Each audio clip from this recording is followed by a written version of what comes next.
Hello, it is Monday, March 30th, and it's a beautiful evening here in the backyard, and I wanted to share some encouraging thoughts with you in just about 5 minutes. As we look at these chapters of the book of Philippians, we finished chapter 1 last time, and today we'd like to look at the first 4 verses of Philippians chapter 2. Paul writes there, "So if there is any encouragement in Christ, any comfort from love, any participation in the Spirit, any affection and sympathy, complete my joy by being of the same mind, having the same love, being in full accord and of one mind. Do nothing from selfish ambition or conceit, but in humility count others more significant than yourselves." As we look at this, and we'll look at verse 4 in just a minute, because I think that's sort of a summary statement of those things that he's said already.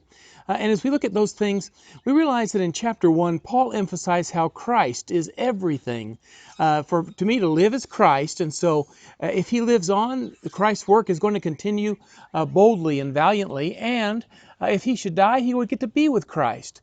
But in chapter 2, he taps into another source of joy and encouragement as we look at this chapter, and that is serving others.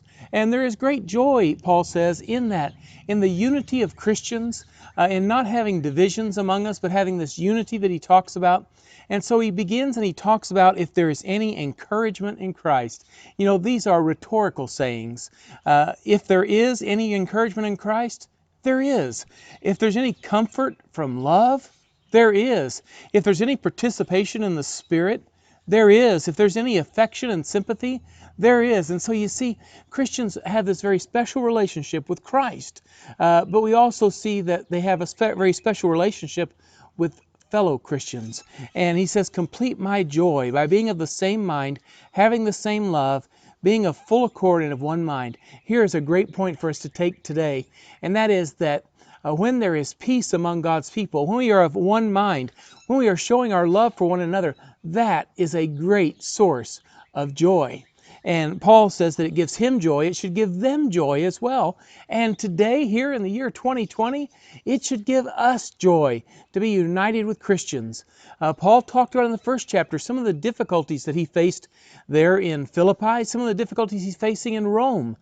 They were also facing difficulties, and realizing they're in very much the same kind of situation, they can be encouraged and they can be united in facing those obstacles that are before them. And Paul talks about there, do nothing from selfish ambition or conceit. That will destroy that joy. And so be careful about that. And he gives a little warning there. He says, in humility, count others more significant than yourselves.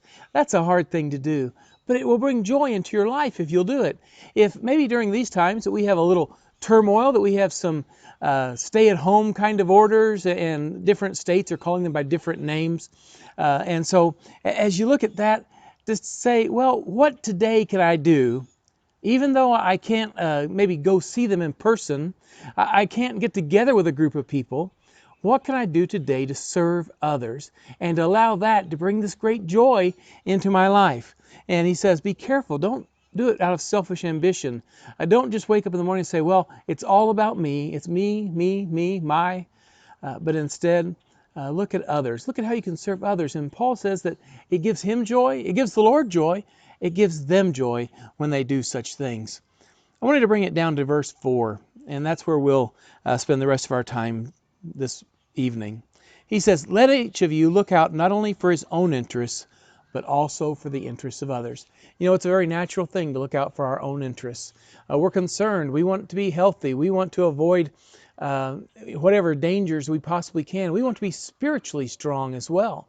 But here he says, don't just look out for yourself. Look out for yourself, but don't just look out for yourself. What he says here is look out for the interests of others. There is great joy in that. I was reminded recently that the word joy is sort of an acrostic for how we can have that kind of encouragement and joy in our lives. Jesus first, then others, and then yourself. Jesus, others, yourself. Spells out joy, and we can have great joy when we live like that. We can have great encouragement when we live according to those things. And so today's message from Philippians chapter 2, verses 1 through 4 is one to think of others. Put Christ first in your life. Live for Christ. but also think about others and how you can help them to live for Christ, how you can help bring joy into their lives, and you will live a life of encouragement. I'm so thankful that you've tuned in today and that you're watching this video.